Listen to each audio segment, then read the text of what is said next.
we begin now the second part of our workshop. And as with the previous section, I think we will take all the questions together at the end of the 3 presentations.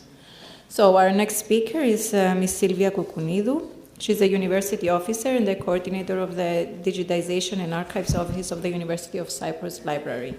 Since 2004, Sylvia is participating in many projects of the University of Cyprus Library, and since September 2011, she's participating in EU projects for open access, namely OpenAIRE, OpenAIRE Plus, OpenAIRE 2020, and advanced as a national open access desk representative and as a keynote in projects Pasteur for Open Access and Foster.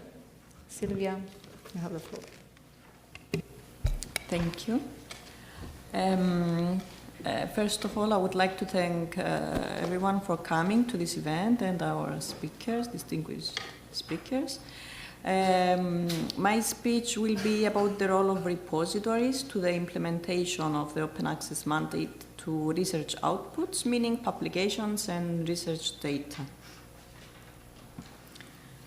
Also, as already mentioned to the morning session, Horizon 2020 open access policy is that all research publications derived from EU funding must be publicly accessible. Same comes to the research data created to support the research. Open research data was a pilot for some research areas until 2016, and since the beginning of 2017, all subject areas are included with possibilities of opting out. The challenges for the European Commission was for wider access to scientific facts and knowledge that helps researchers, innovators, and the public find and reuse the data and check research results. It is believed that this offers better value for EU research funds as a public benefit. It encourages research across scientific fields, which it is believed to be essential for solving today's complex societal challenges. The solution was found that in the context of Horizon 2020 framework, which already mandates open access to all scientific publications.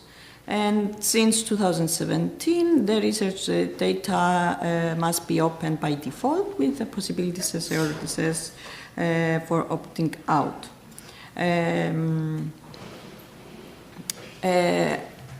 The researchers, the grantees, can opt out, but they need to say why. The top 3 reasons accepted is for privacy reasons, IP rights, and that the open access might risk the project's main objectives. So the phrase as open as possible, as closed as necessary, comes to this context.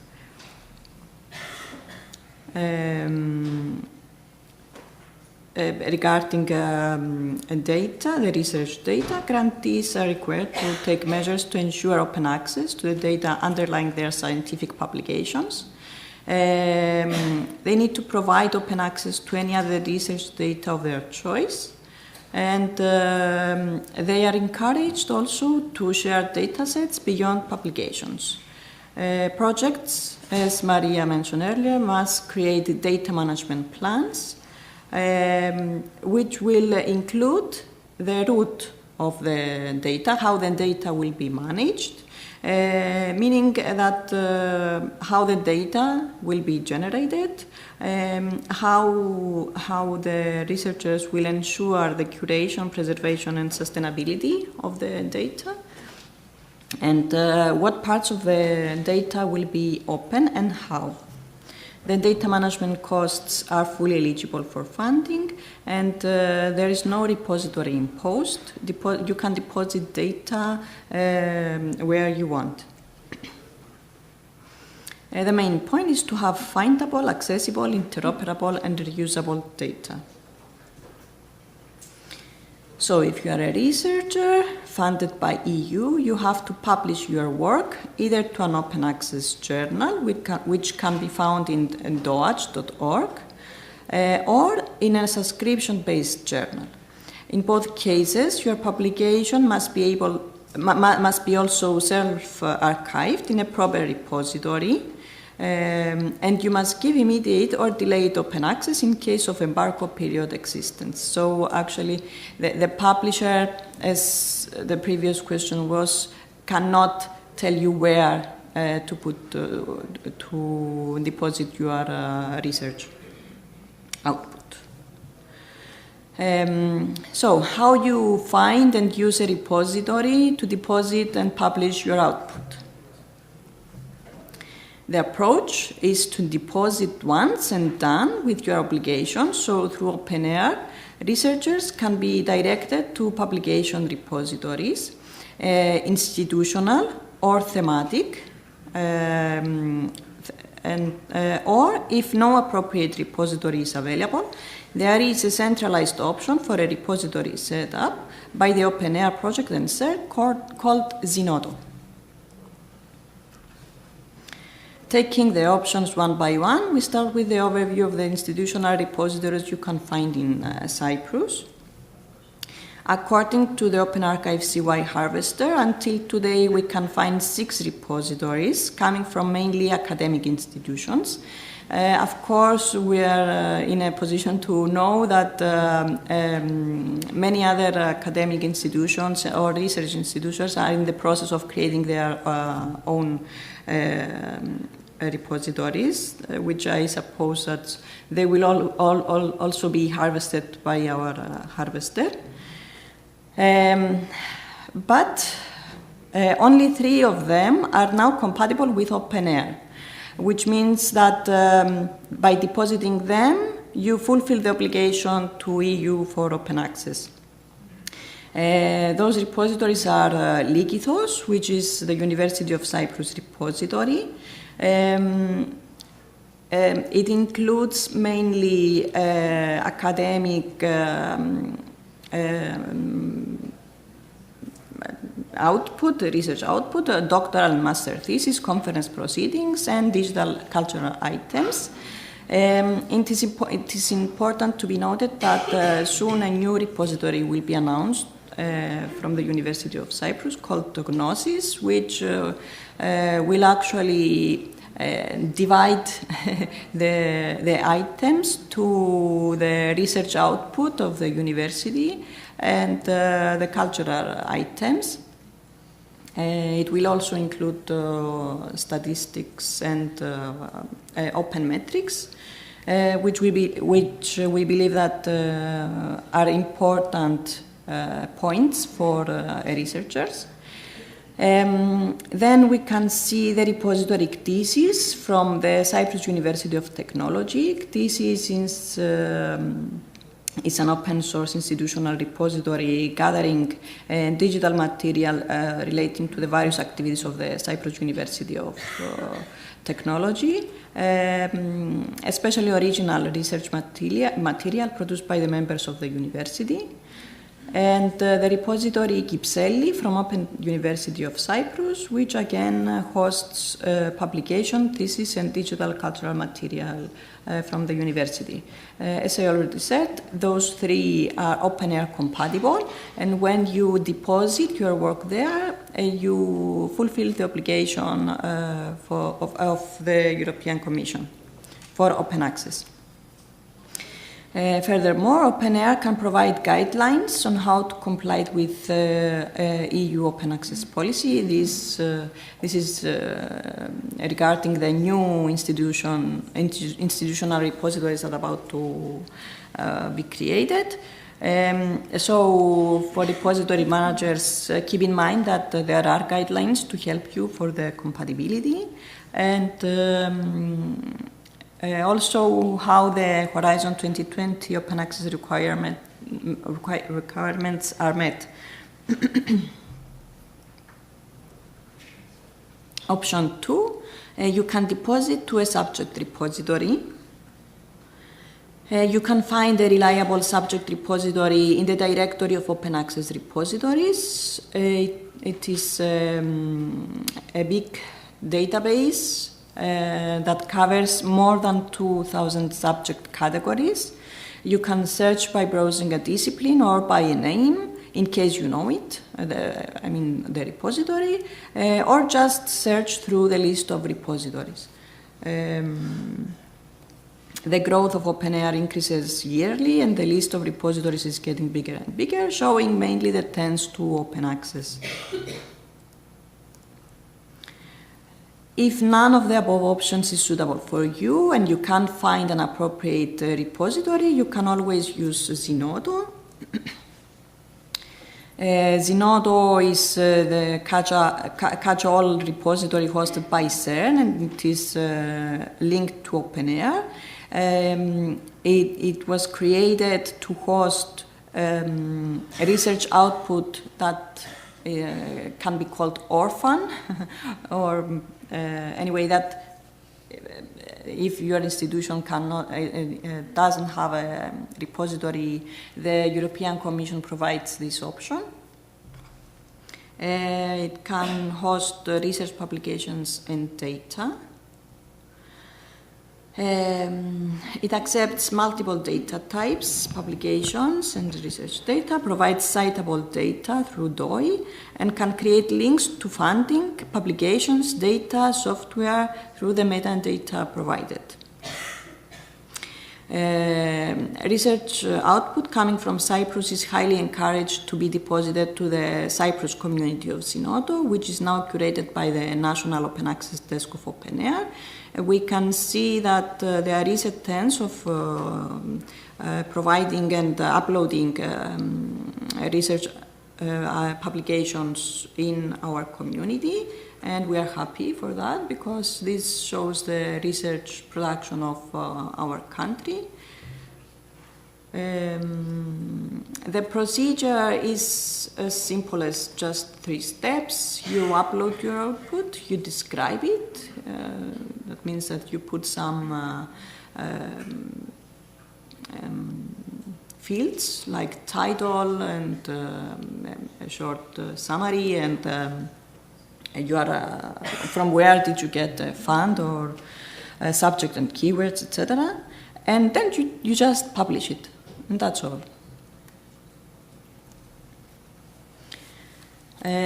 All the above mentioned options, when compatible to OpenAIRE, can be found to the OpenAIRE portal as part of a huge scientific resource that EU and many national funders rely to monitor their policies. Some numbers of the OpenAIRE portal by today can be seen to this slide and to this one. So now we can see more than 20 million of publications deduplicated, meaning that you don't find the same publication twice. Yes, 5 million of them are full text. Anyway, I don't think I will go through all the numbers. You can see them there. The main point is that it's about a huge research source. Finally, for projects and project managers, it is important to note that through the options given and by using repositories, they can be reassured that they comply with the open access policies, and furthermore, they safely store their research data, claim their publications and datasets, report their research outputs, provide and have monitoring and analytics, and have easy access to their and not only work. So that's all for me. Thank you. If you have any questions, I will be very happy to answer them.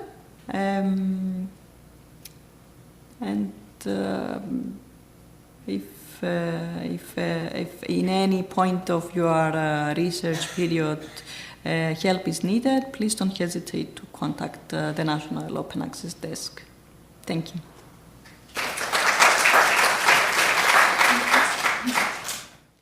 We now move on to a presentation by Ms. Susanna Mornati.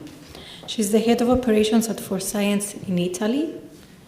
She has extensive experience in the design and implementation of information systems for research and in the management of complex projects worldwide, gaining 30 years spent at the University of Milan, CERN, and University Consortia for ICT. With her vast expertise in the research domain and as project manager and business technologist, she directed the project of implementing DSpace-CRIS at 67 Italian higher education and research institutions in 2015. In the same year, she directed the project for ORCID adoption at the national level in Italy. Both projects involved over 60,000 researchers and were successfully achieved in just a few months. Susanna has gained a national and international reputation in the open access and open science communities, training hundreds of researchers and librarians, participating in boards and committees, presenting at numerous events. She's presently a member of RDA, ISA, and IOSSG, if I pronounce it correctly. Ms. Mornati, it is an honor to have you here with us. The floor is yours.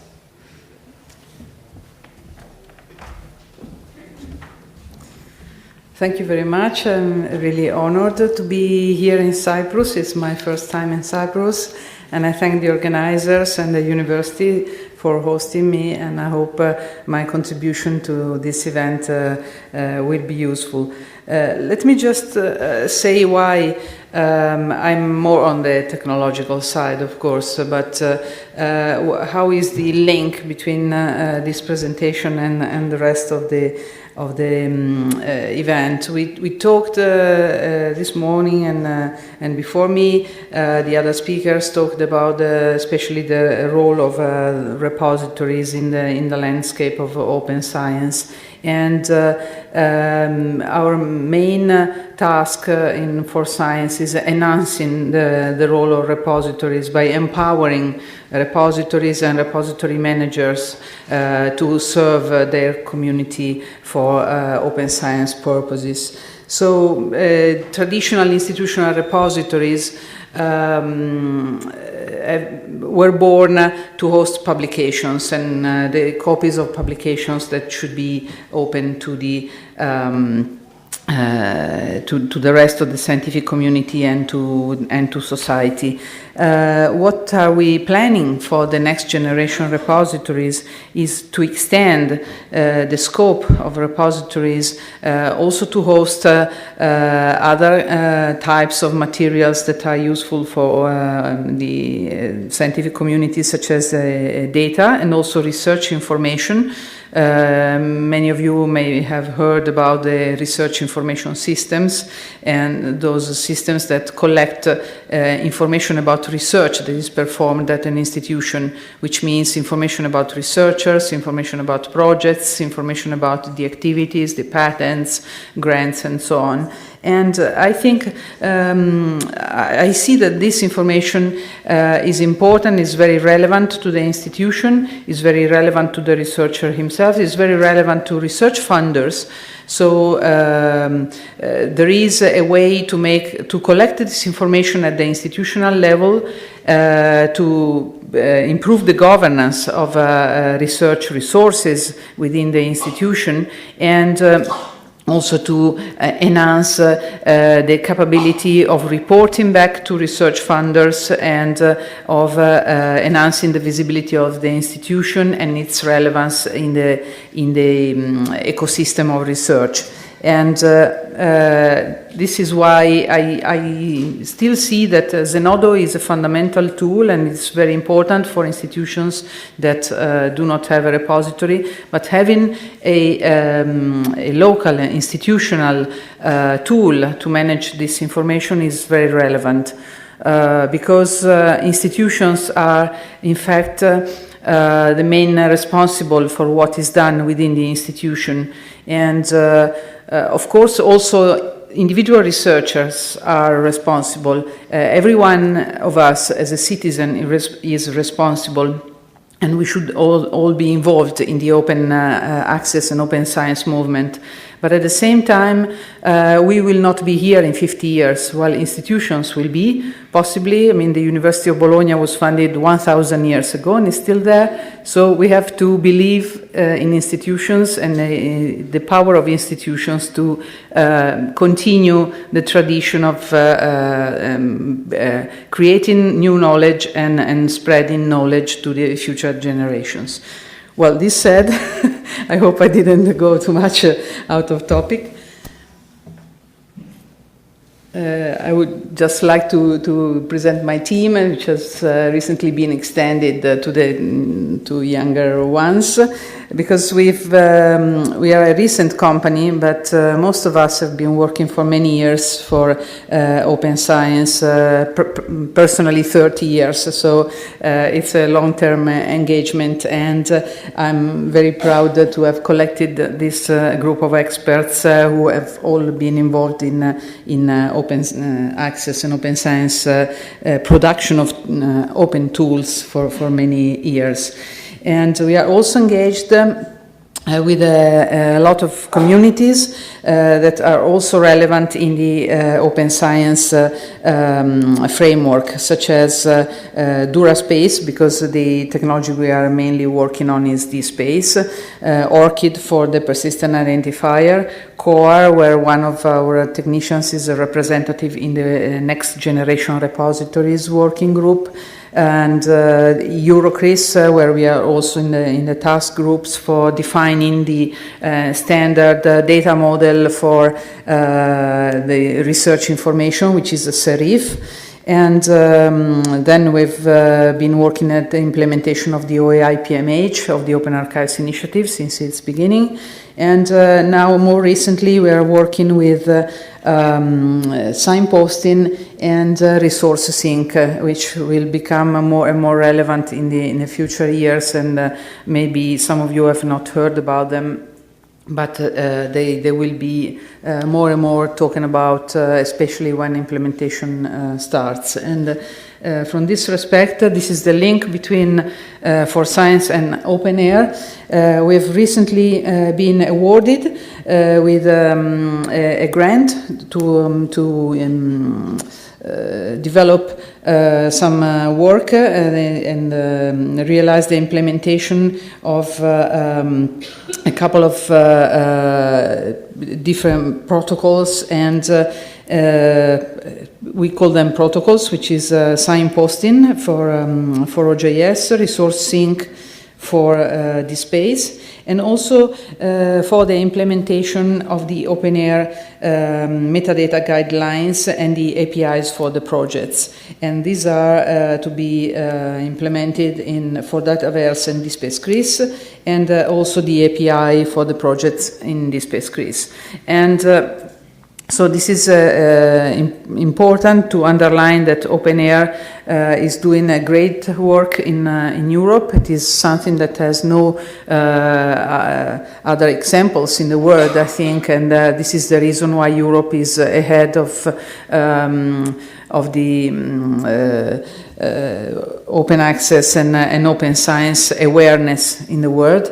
And but they at OpenAIRE they also take care about the practical outcomes of this activity, which means that open science should be enabled by tools that allow researchers to comply with the recommendations.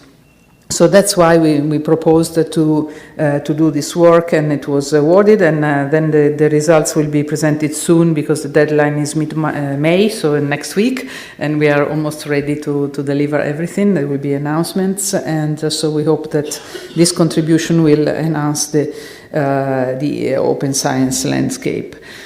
And so why DSpace? We have been working with DSpace for many years. It is the most popular digital asset management system in the world. It has over 2,000 installations, And so we decided that since there are new needs to be fulfilled in the research community, which are basically the need to be more aware about research information and the need to make research data available for the community, we said, why not? I mean, instead of reinventing the wheel, we decided to work on DSpace to extend its functionality and its data model. So we started this work for in the beginning for research information in 2009 with my team and the Hong Kong University. The team at the Hong Kong University was led by David Palmer, which I thank. He's retired now. He made a great contribution working with the requirements with us. And so DSpace-CRIS was born. And now it's called CRIS after Current Research Information Systems, but actually does much more. And I will very briefly show you the opportunities that it offers. As I said, it is an extended version of DSpace. It has a very powerful and flexible data model, which allows you to describe not just publications, but all the entities that populate the research domain, and especially to express all the links that put all these entities together. Let's start from the research at the center. To have an integrated view of the research ecosystem, of course, you have the researchers. The researchers are entities. And it was mentioned before that Zenodo is not helping to disambiguate names, and if you have a very common name, it's difficult to get a list of your selected publications, and so this is one of the targets of the next generation repositories, and it will be solved especially using researcher persistent IDs. We have persistent IDs for publications now, not all of them, but most of them, they have a DOI now, a digital object identifier, which is unique and which is persistent because it is resolved at a central level. And it's not really bound to a URL, which is not persistent. And ORCID is an organization based in the United States, but an open organization that is taking care of assigning a unique and persistent identifier to researchers. So every entity in this ecosystem should have a persistent identifier to be able to disambiguate all the relations that are existing between a researcher and a publication and a data set and a research organization and a project and so on. And of course, researchers, they belong to departments, and the departments belong to institutions or also research groups. And research produce outputs, which are publications or patents and so on. They produce research data, which are precious for research reproducibility, as it was mentioned this morning, but also for reuse and a possible extension of the same research. And they are usually funded in the context of projects, and these projects are made by researchers, research groups, and are related to institutions participating or co-funding the projects. And research funders are also institutionally involved in this. And then all this information can be stored in places where it is accessible for other people, which could be in the cloud. We talked this morning about the European Open Science Cloud, for instance. So there should be an easier way to access research wherever it is stored. So the storage in a specific repository, in a specific institution, should not be relevant for research discovery. And finally, this material should be available to make new research upon that, so other researchers can access it and build new research and make knowledge progress in society. So this is more or less all the entities that populate these research ecosystems, and I strongly believe that repositories should not be just related to one of these nodes, which is publications, but should really represent the whole ecosystem. And that's why we are working on an open tool, which is available for free download, just to enable institutions to have a sustainable way to realize this. And well, this is one example that you have sitting here in the room. You know, we have Alexia Koudenes from Cyprus University of Technology, who is the main developer related to this project, thesis that was mentioned by Sylvia before. It is one of the open access repositories in Cyprus, but it is not just a repository, it is much more. It is a research information system, and it is based on DSpace-CRIS, which is this technology that is continuously updated and aligned with the DSpace community. So now we are working on the version 7, which will have a different interface, but this interface is already attractive. It's easy to use. It's adaptive for mobile devices, and it has widgets that you can customize on your homepage to show the most recent publications, the most cited, the most downloaded, and so on.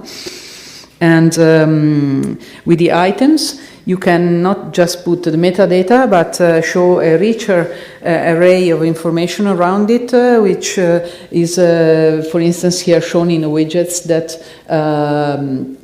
display in real time the data that are coming from external databases such as Web of Science and Scopus, Altmetric, of course, which measures the impact on the social media of a work, and you also have the internal statistics which are produced by the repository related to the views and downloads of the specific item. And then you have here the links to the researchers, to the IDs of the item, the DOI to go to the published version, and so on. And of course, you have a link to the full text when it is present. And here is a page of a researcher.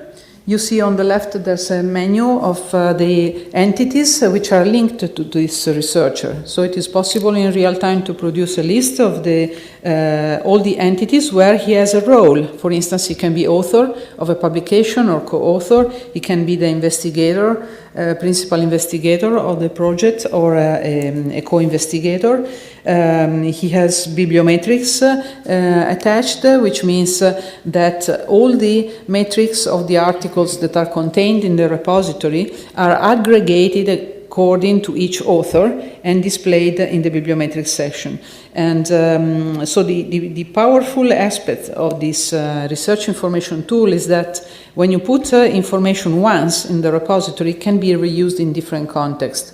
So when you have the bibliometrics for one article, you can group them and have the bibliometrics for a researcher and have the bibliometrics for the whole department based on the persons that are affiliated to the department in that moment. And this is also another advantage of having an institutional repository, which you can sort of monitor locally, because you can have reporting, you can have the visibility and of your organization. You can have, we'll see a page for the department, for instance, where you can describe also information which is specific to that department, and this gives your institution a complete control on what is visible outside and enhances the chances to be more visible also for research funders.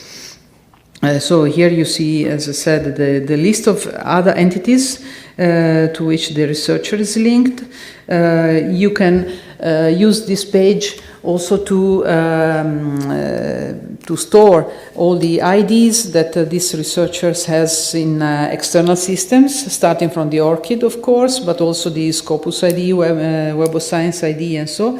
And you can also manage the name variants, which is very relevant, for instance, in your community, because you have the name written in the Greek alphabet and in the Latin alphabet, and there may be different transcriptions according to the language usage. So it is very important that each researcher is identified in all the versions of the name that are published on different papers.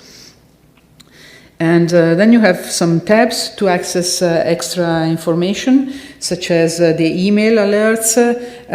I mean, one of the incentives to make your researchers use your local repository is to give some service back to them. And one of them is, for instance, letting him know how many downloads his paper had in the last week, in the last month. And so this is information which is important for them. And if you send them a weekly update, for instance, about this information, they will always think about their repository. Oh, yes, I should put my paper in the repository. And this is one of the reasons why you create a link with them, and you show how useful it is. It's one of the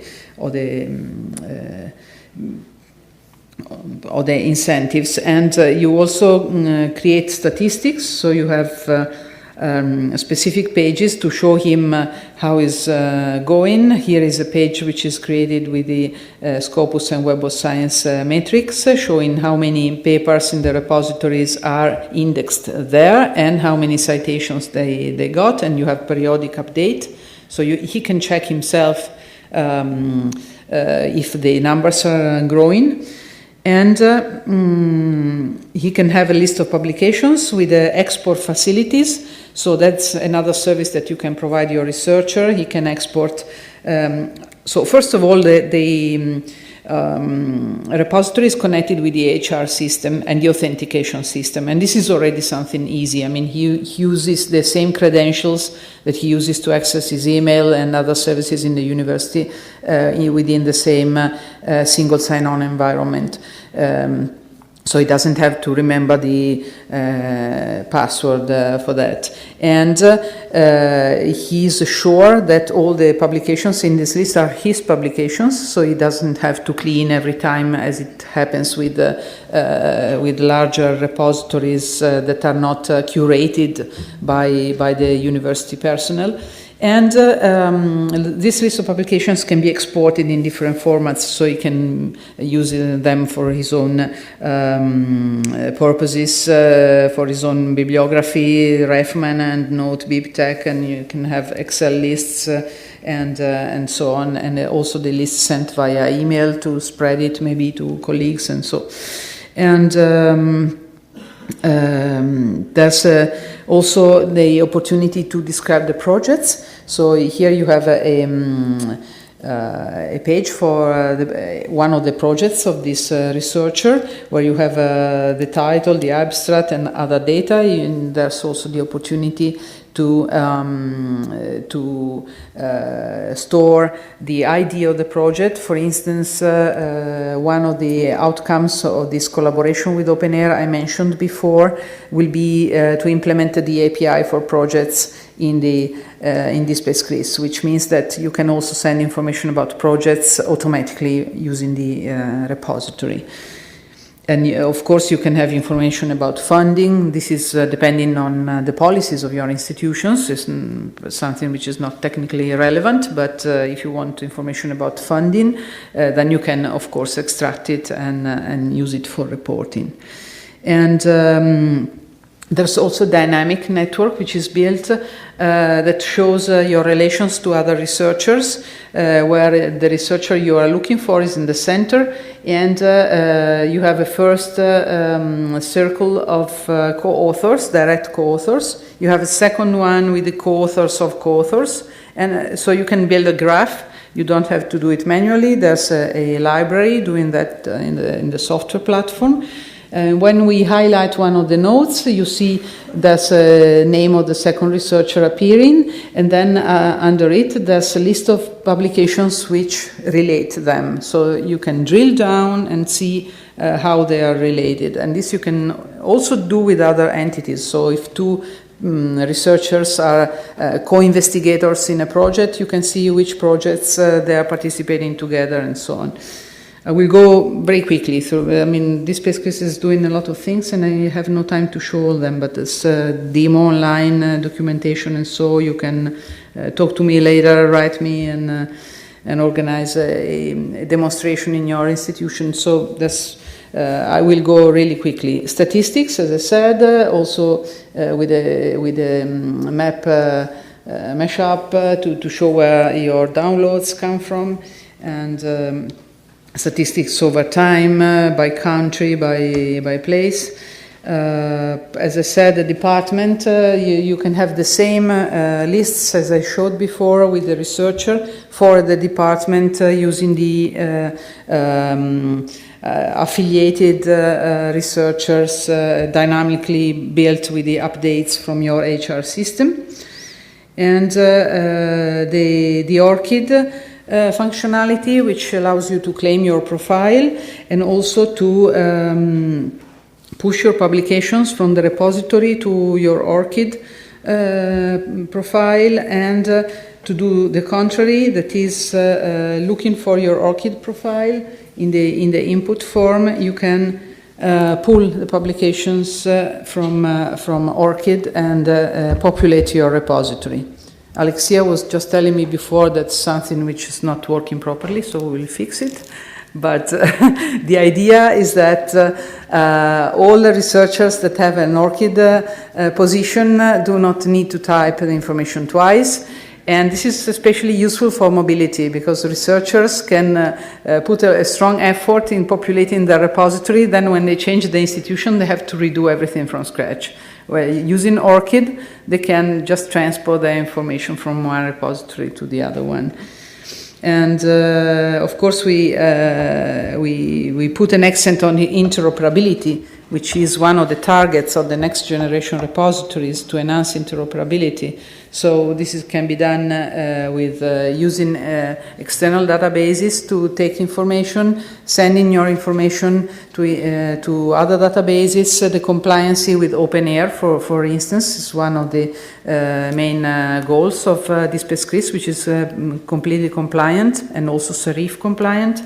And we will encourage OpenAIRE to adopt resource sync instead of the OAI PMH in the future, because resource sync is a much more powerful protocol which allows the precise update of records and also to transfer electronic resources, the full text, I mean, and all the research data as well. And so I will go quickly through it again. Identifiers, I already mentioned it, all the entities are related. So from a researcher, you can navigate through the repository to go to his publication. From the publication, you can go to the research data sets that are related to the publications, and then click on the project that issued, that funded this research, and I mean, have a completely navigable experience. The browse and search are implemented with Solar, which is very powerful search engine, and the research is faceted, so you can also restrict and filter your research when you get too many results.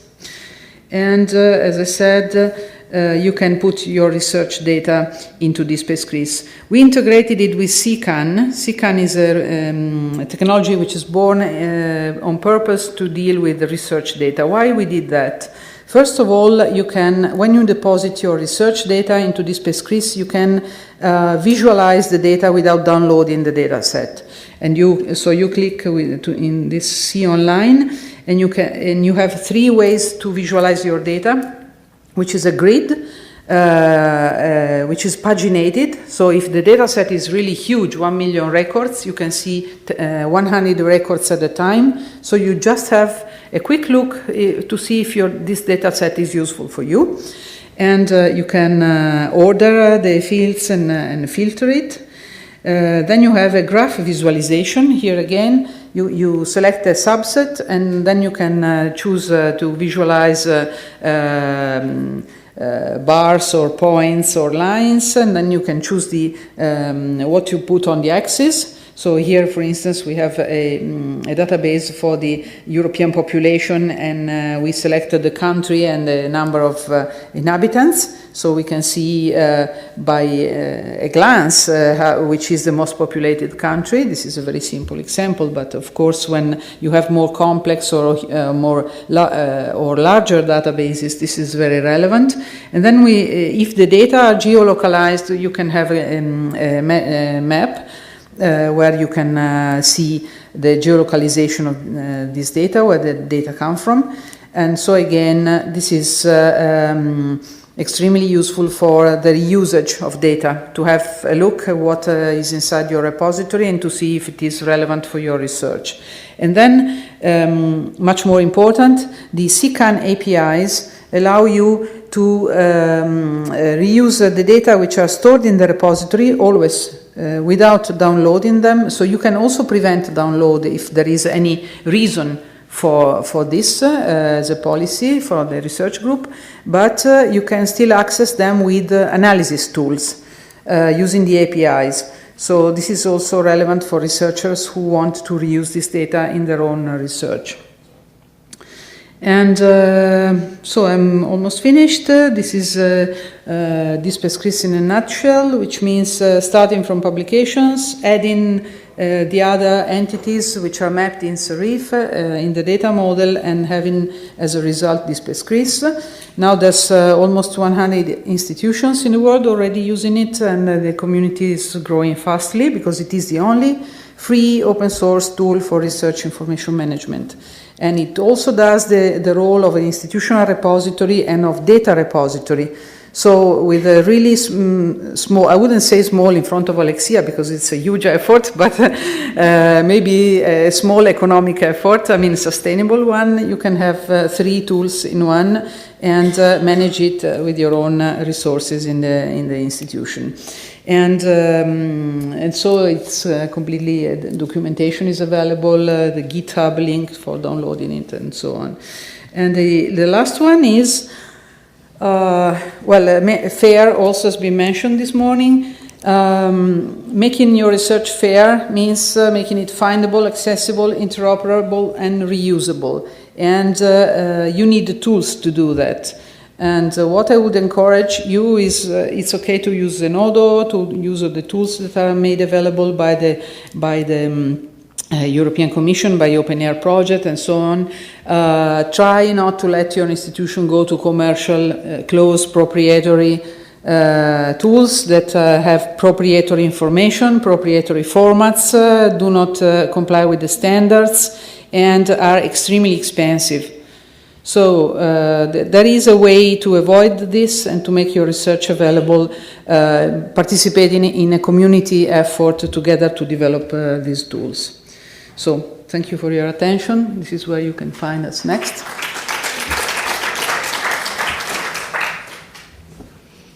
So our next speaker is Mr. Matthew Bice. Matthew is responsible for leading the ORCID membership team and developing the global community of members. Based in Amsterdam, Matthew manages the global membership team, developing ORCID as an international scale research effort.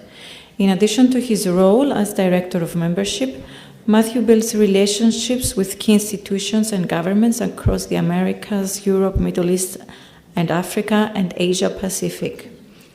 Previously based in Johannesburg, Matthew joined ORCID in May 2015 as the Regional Director for Middle East and Africa. He came to ORCID from Thomson Reuters, where he covered the Eastern and Southern African region. And prior to that, he was the Regional Sales Manager at EBSCO Information Services. He completed a BA in Psychology and postgraduate diploma in Management at the University of the Witwatersrand. In addition, Matthew has also completed courses in Java, Flash, XML, HTML, Perl, and SQL. Great. So thank you very much for your time today, and I really appreciate you taking the time to listen to me about ORCID. As I understand, I've been introduced, but briefly, my name is Matt Bass, and I'm the Director of Membership at ORCID. So I manage the global team of membership specialists and managers, and our responsibility is really to work with institutions to understand how they can integrate and work with ORCID. This presentation is really focused on understanding the benefits are to research institutions and researchers specifically. So to start, I always like to contextualize, why do we need persistent identifiers? Why do persistent identifiers exist in our community? And the first is looking at this from an individual's point of view. So as an individual, there's multiple profile systems, there's all these different systems that they have to enter information into, and a lot of this is manual data entry. And this creates a huge administrative burden, meaning that the individual has to spend a lot of time and effort in manually entering information into systems. The individuals also don't have control over personal data, so information about their professional activities is not necessarily under their control. They have challenges with name ambiguity, so publishing in different languages, different naming conventions, and I'll show you an example of that. And also individuals have a challenge to ensure that they get the proper recognition and credit for the work that they produce. If we look at this from an organizational point of view, we have similar challenges. So we have name ambiguity challenges, so understanding how an institution's name is represented in different systems, and also tracking individuals and their research outputs by their name can also be a challenge. We can also bring to question the trust in the metadata, so how reliable is the metadata that we use in our systems. We often have a delay in reporting this information in our systems. So often I see when I speak to institutions, how do they track what their research outputs have been for the year? Well, they ask the individuals to report that back every quarter or once a year annually to report that into a system. So there's a huge delay on getting this accurate information. We also have silo systems. So we have human resource systems, institutional repositories, research information management systems, and all of these systems functionally do what's required of them, but they sit in silos, so there's not true interoperability across these systems. And we also, as an organization, have a challenge in measuring return on investment and ensuring the discoverability of our research outputs. So if we look, why is there a problem? So I guess we've identified some of the challenges, but why is there a problem in the community? And really, prior to ORCID, the community lacked the ability to link researchers and scholars with their professional activities.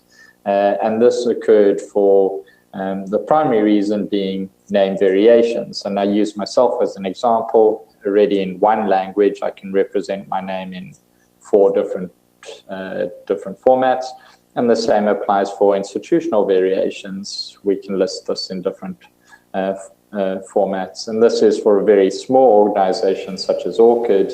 This is more complex when we look at research institutions, and this is a key driver why there's a problem in the community and why we need to use persistent identifiers.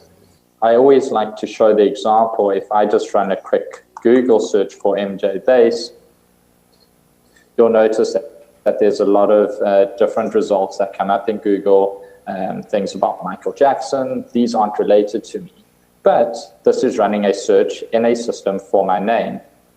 If we do the converse, and I'll quickly show an example running a search for my ORCID ID, so I can simply just take this ID and run a search in Google, and I search for my ORCID ID, you'll notice that I get an accurate results list of everything related to me as an individual.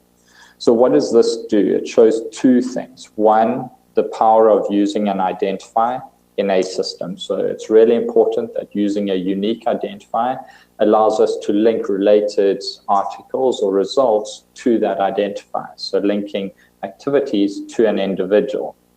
At the same time, it also shows, and this is the reason that it occurs in Google, is because Google uses ORCID IDs to disambiguate and enforce uniqueness in their algorithm.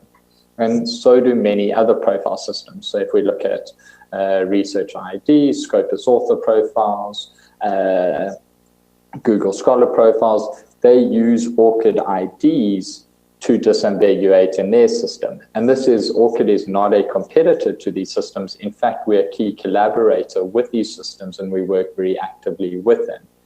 An algorithm system or a profile system will often ask the individual, if we use the example of ResearchGate, will ask the individual, is this your article?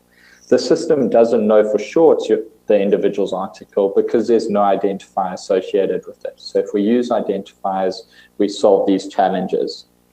So moving on from there, I've got an example of an article, and this is not to say that every article is like this, but this is just creating an image of why names can be a challenge.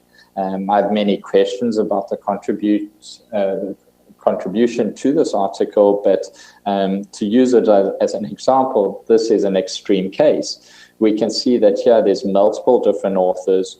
We have 38 individuals with the last name Wang. If we refined our search to search for Wang C, we would still get 1, 2, 3, 4, 5 variations of that individual. So we can see that names are a challenge.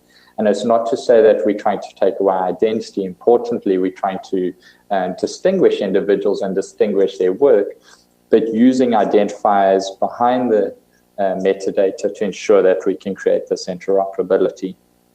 So looking at research management trends globally, we notice 2 trends. One is that we as a community, a research community, want to document impact through research performance frameworks. So increasingly, we're trying to understand what research is being done and what is the impact of that research. But at the same time, we're saying to the community, we want to reduce the burden on the individual. So we want to reduce the amount of work that the individual has to do in terms of administration.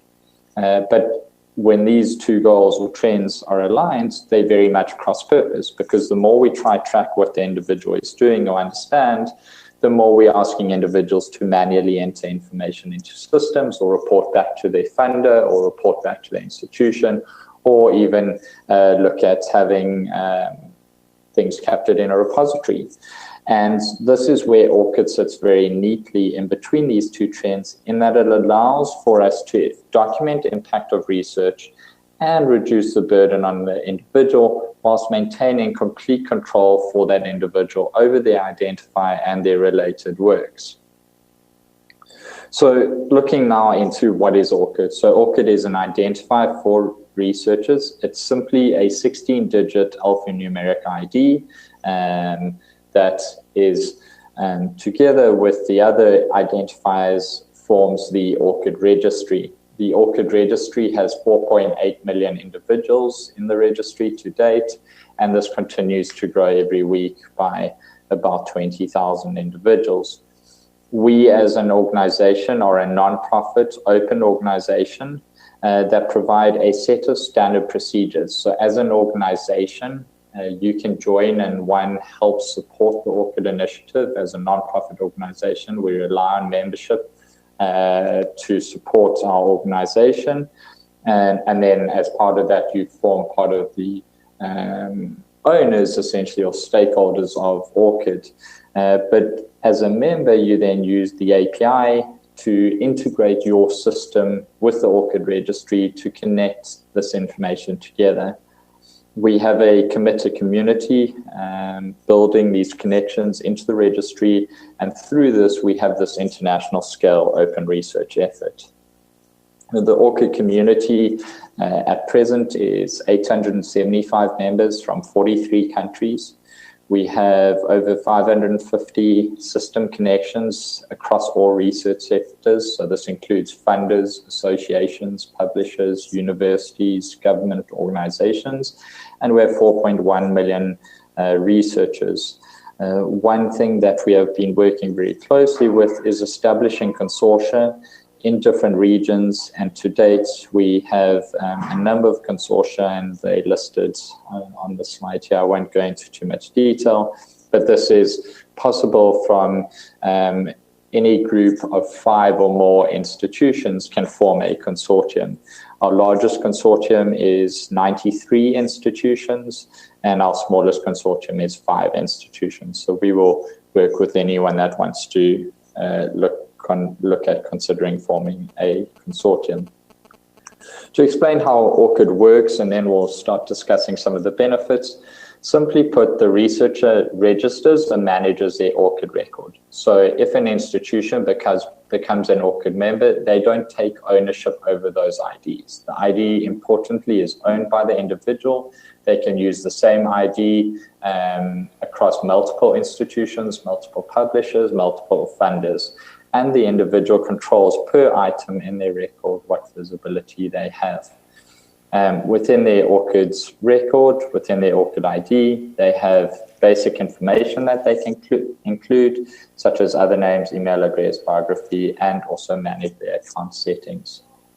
We then have organizations that join as ORCID members and can make use of the ORCID API, so integrate their system with the ORCID registry to collect permission from the individual. Once this permission is received, as an example, a university can connect an affiliation. So they can say this individual is employed at this university and the source is this information. The same applies for funding. The same applies for published content. So we allow for all of these organizations to collect this permission and add this information to the ID. What's really important to point out is the source of the information is the actual university with the ID, the organizational ID, same with the funding, same with the works. We're using identifiers, providing trusted information in the record, and we're also not asking the individual to manually add this information to their ID. It's added by the systems. If we look at this across sectors, we see this scenario where a researcher can go to a publisher, connect their ORCID ID, the publisher can add the published works to the ORCID ID, the university that this individual is based at can read this information from the ORCID ID, and they can update the affiliation. So the employer can update the affiliation, and the same applies to the funder. The individual can connect the ID to a funder, and the funder can see what this individual has published, where this individual works, and can also provide funding information added back to the ORCID record so that these other sectors can use this. So publishers are looking to understand where institutions are, where individuals are affiliated and what funding they've received, so they can link that to an article as an example.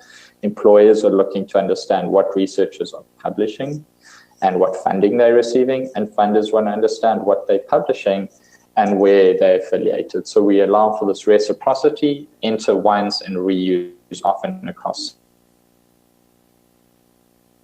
control of this, because they have to enable a one-time connection to the system. Just as a quick example, I'll show you what this looks like. This is very familiar to researchers because many publishers, in fact, there's over 40 publishers that mandate that you have to have an ORCID ID to submit a manuscript. So it's a very familiar process. And simply all that happens is a once-off. So this is as a demo site, ORCID at State University, and the individual can either create a new ORCID ID if they don't have one, or they can connect their ID. Really what they do is go to a dialogue where it asks them to sign in. Apologies, I was doing this in Japan, so my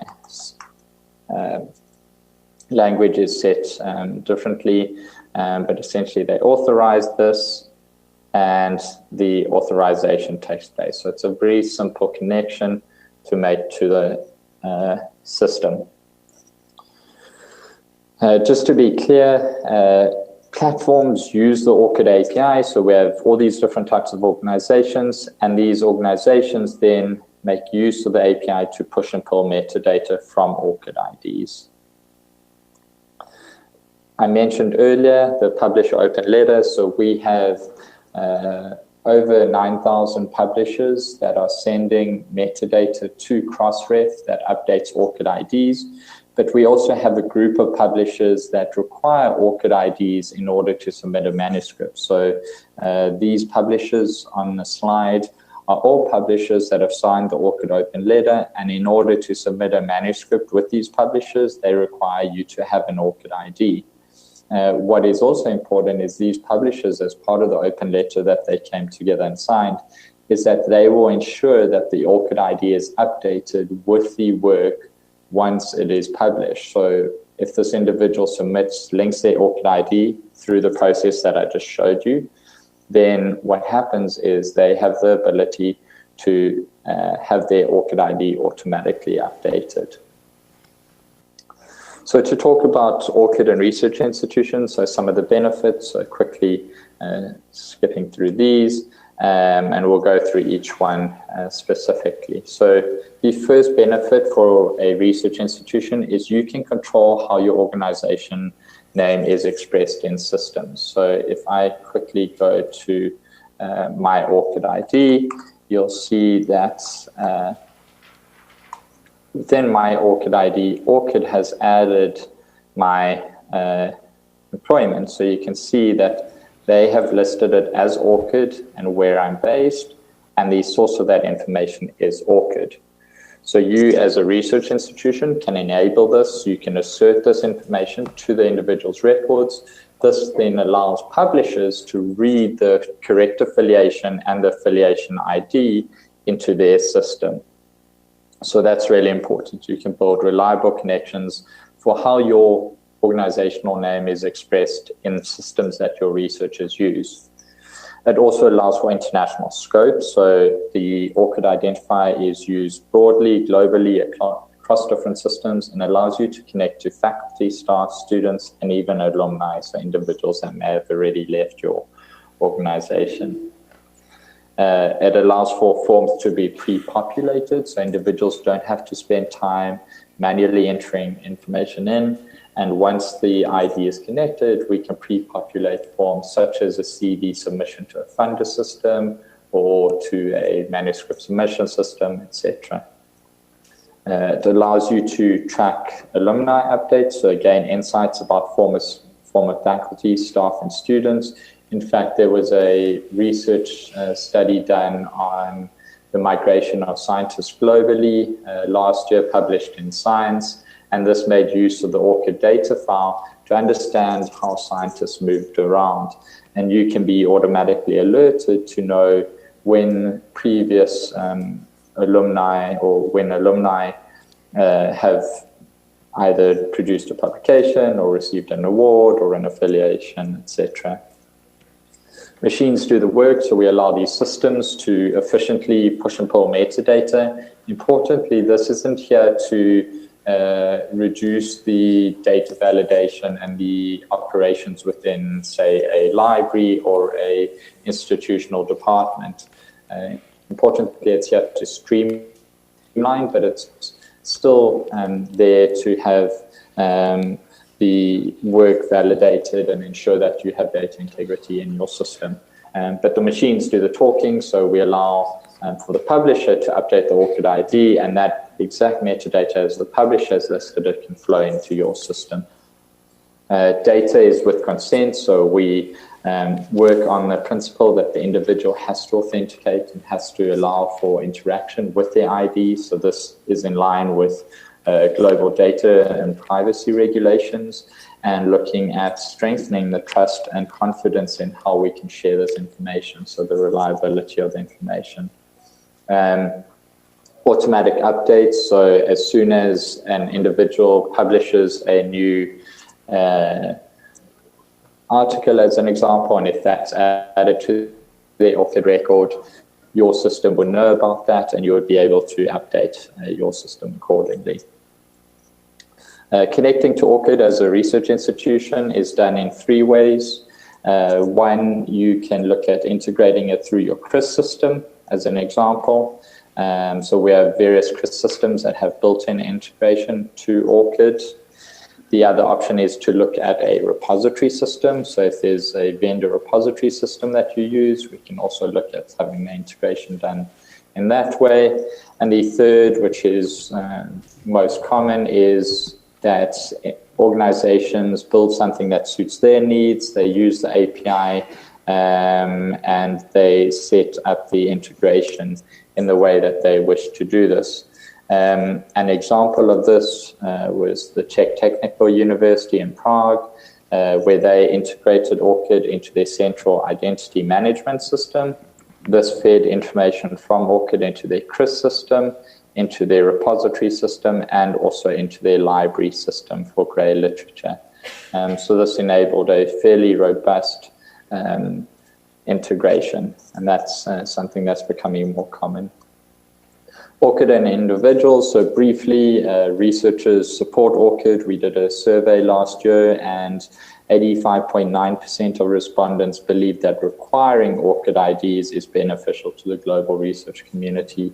This is not to say that they believe, so essentially this is saying a requirement as opposed to just thinking that it's useful. So it was a fairly strong commitment from researchers saying that this is something helpful. The benefits for individuals is that they have control over their personal data and privacy. They have a unique persistent identifier that is used across sectors, borders, and disciplines. So regardless of what field they're in, where they work, where they publish, what country they're based in, they can use the same identifier and it's theirs and owned by them. It reduces the administrative burden, allowing systems to synchronize, and it improves the discoverability of the researcher's content as ORCID's information is synchronized in different systems and indexed in different indexes. Briefly, I wanted to mention, just in closing, is the value of a national approach, so something to consider. So taking a coordinated national approach to research information is crucial. We have been doing this with a lot of different regions and countries. This allows for distributed access to the benefits of research, so fair access to the benefits, better understanding of the impact and challenges of research, building efficiency and convenience for researchers and administrators alike, and essentially allows for more time for individuals to do research as opposed to administrative tasks. The community really has the power to improve the value and openness of your research information, and unique research identifiers, ORCID being one of those identifiers, has the potential to bring streamlined information sharing and transparency to the creation and reuse of that information. That's all the slides that I had, so I hope I'm still within time. And I really appreciate you listening to me. We are, as I mentioned, an open nonprofit organization. So we're happy to talk to anyone and everyone that is willing to listen to us. And also we are driven by community feedback. So feel free to email me. I'm happy to take any questions now, but I will also share the slides, and I look forward to engaging with you further. Any questions that you have, feel free to reach out, or any suggestions, let me know. I do also have a team around the globe that can also assist in different time zones.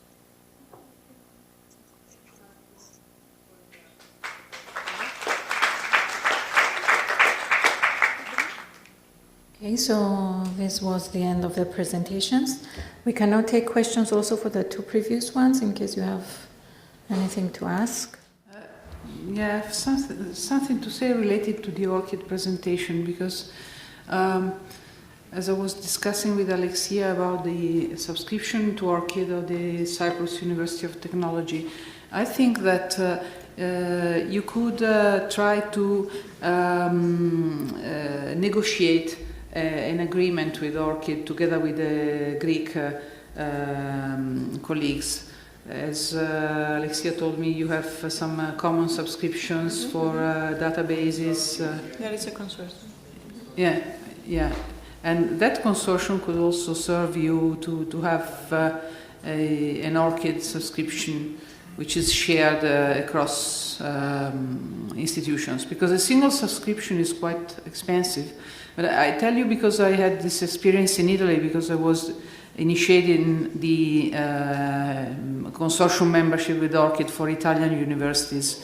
And the prices are transparent, they're on the website. We bought a subscription for 100 institutions, and so it is very convenient for each institution joining. So maybe you can negotiate to have it together with Greece, because the country is small, so maybe you do not have that reduction if you do it individually or in a small group, but maybe together with the Greek universities you can benefit from the ORCID APIs and still have a sustainable price for that. Mm-hmm. Yes. I have questions. Again? Yes, I have one also for Susanna, actually. Okay. So I think, Susanna, you were responsible for adopting the ORCID in the whole of Italy. So my question is actually, how is the government involved in this? Was it assigned to you as a project, or how was it launched, basically? The circumstances were that Italy were running a research evaluation assessment exercise at the national level. And there was this new agency, the ANVUR, the Agency for National Evaluation, that is an agency of the Ministry of Education and Higher Education and Research. And they were interested in using the ORCID for disambiguation of names, especially in connection with the commercial databases. Because they use also bibliometrics as a means of evaluation. So to make the identification of researchers smoother, because in Italy we use the tax number, social security number, which is national, so the publishers are not aware about it, and so they decided that the ORCID was useful. At the time I was working for the consortium of universities for ICT. That is the consortium where the ministry gives tasks for technical implementation. So we did a project together with the head of the agency for evaluation, and it was implemented in a way that it was mandatory.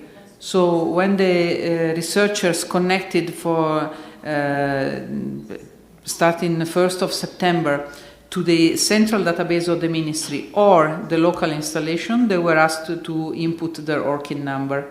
If they had one, they used it. If they didn't have one, they were prompted for the creation, as Matthew showed you. And this was mandatory. They could not access either the national repository or the local one without doing this small thing. And so they were using the APIs, they were authenticated directly on the ORCID site, so there was no risk of wrong number or things like that. And after that, the ORCID number was, if they connected to the local system, the ORCID number was also registered automatically in the ministry database and vice versa. Okay. So in 2 months, we got 60,000 researchers, 90-80% complying in 2 months. It was the only way to do that. If you ask them to do, then it takes 20 years. And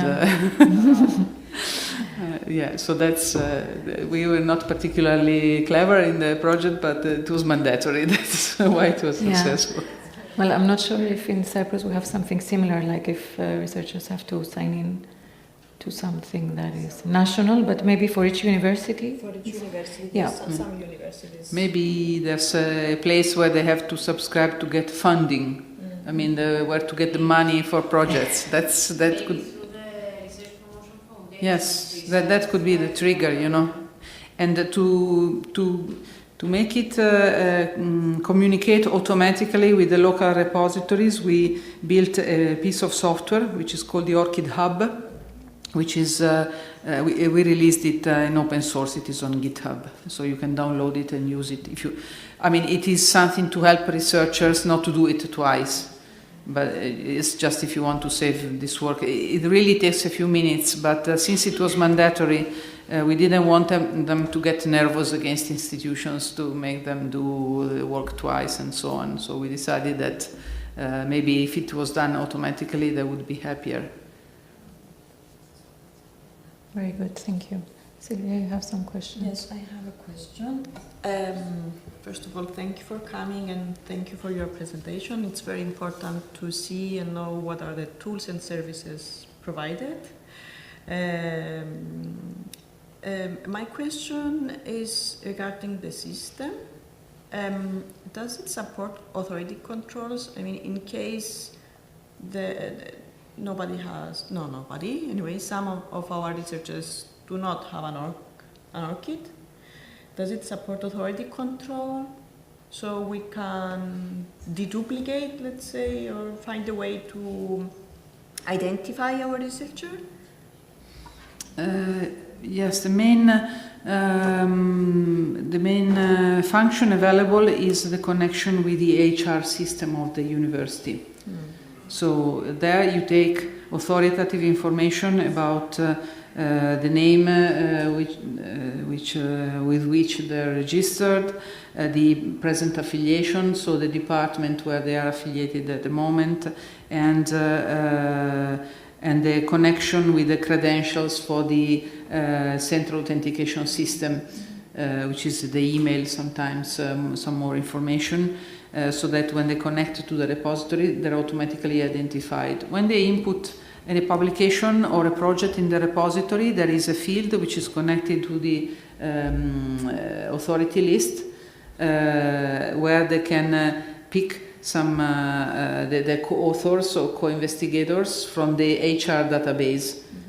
So there's no mistakes and no ambiguity, because they need to choose one which comes from the central authority, which is the HR system at the university. And then in the researcher record, you can put also the identifiers for other systems, which could be the social security number to connect to other national systems, the Scopus ID, the ORCID ID, the Web of Science ID, and also the name variants where they are found in the publications, as Matthew showed before. It could be Matthew J. Buys or MJ Buys. All these variants are useful to identify the matching in other publications. And sometimes with for instance, in Germany, maybe also in other countries, when a woman gets married, she takes the family name of the husband, so they may have some career with a family name and the rest of the career with another family name, which is a disaster, So it's important that all these are sort of matched in one record, which is something that is authoritative for the consistency of the data in the system. Another one connected to this. Do you know if the institutions ask for their because there are privacy issues, I suppose, personal data, a lot of, the tax number and social insurance number, etc. They are personal data. Do you know if the researcher gives some kind of approval to the library or to the institution to use this information? I don't know if you know this information. Yes, of course. It's important.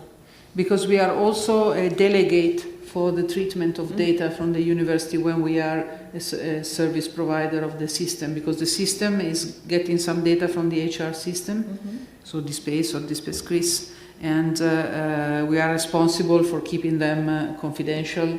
So the social security number is registered but is not displayed, this kind of stuff. So each institution can choose what data they can display and what data should remain confidential in the system. Of course, the institution gets an authorization from the researcher to deal with this data when he's hired, because he has to sign a paper.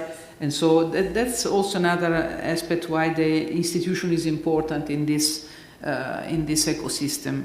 Because you cannot just go from the researcher to the European Commission database and skipping the institution, sort of.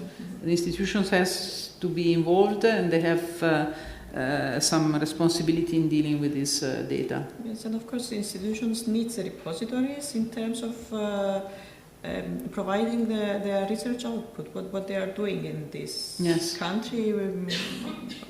In some cases, for instance, also it has in Italy they all have it, because there's this national assessment exercise, and it is a nightmare to collect the data without a repository, without a CRIS system. Actually, I mean something more than a repository which collects also other information. But even if you do not have a national assessment, then you have for sure research funders that ask for data, and a lot of bureaucracy around this funding that is really easier to fulfill if you have governance on the information in your institution. I have another one. It's the last one, I promise. Maybe they also have some. I have my flight tomorrow, so we can stay here. No, there was a discussion recently about whether the institutions must create their own repository or to create a national repository. What is your opinion on this? Well, this is also an option, especially for small countries, I would say. In Norway, for instance, they have a national system which is called Kristin, and it is used to collect data and to manage data for all the institutions, the higher education institutions and research institutions in the country. I do not have idea about the organization of such a system in bigger countries, because the challenge is, of course, growing with the size and complexity. But I think that if you are able to provide a distinguished space for each institution, so that they could still benefit from visibility and the needs they may have at an institutional level, having a national infrastructure is not a bad idea. A CRIS system can be implemented at like the nation. An umbrella, yes. And then divisions to institutions? Yes, like such as, for instance, DSpace is managing communities, so you can have a community for each institution, and within these communities, the contents can be organized, arranged, and so on. And this gives some independency to institutions, not at a large extent, but still maybe sufficient. It is, of course, more sustainable because the effort to set it up is shared. Yes, so, how many universities does Cyprus have? 7. I think that it is a very good idea for 7 institutions. Have a national institution.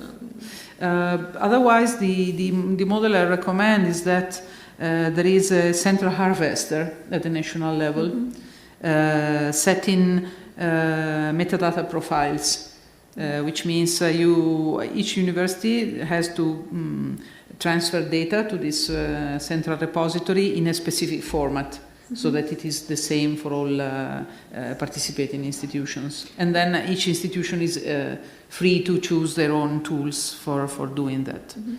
Well, we have a national harvester, but yes, the discussion was about whether to put effort, each institution to put efforts for... Or you can have a mixed situation, as you already have some systems in place, but some universities do not have it, which is to have a national repository where there is a space for each institution, and the institution can choose to use it directly or to feed it with their own system, which is the most flexible solution. Okay, interesting. Because It's not being organized by the Or the General Directorate. Yeah, could be the ministry or yes, or a national institution which is, yeah. Because it's created and funded by the government about the Research Promotion Foundation. They can also host other organizations except of the universities. What about research in private? Because there is a company that they are creating the research, and also many other companies in the private sector, they use the fundings from the Research Promotion Foundation. So we can harvest all of them, except of the academic university libraries. Absolutely, true, yes. yes. And this would also enhance the visibility of Cyprus as a country with its research results. Okay. We return back to the previous things and discussions. Yes, so maybe it's the occasion now to restart the policies. Yes, and the discussion. Indeed. Okay. If there are no further questions, I think we have reached the end of our workshop today. For those of you who are interested, we're continuing tomorrow. And the topics are the institutional policies and also a possible revision of the national policy of Cyprus. So, thank you very much for your attention, for your interest. Thank you to the speakers. Just a special thanks to all the colleagues that help, Irini, Lida, Zafiro, Eleni, Natasha, for their help was very important. And see you all tomorrow. Thank you. Thank you all for coming.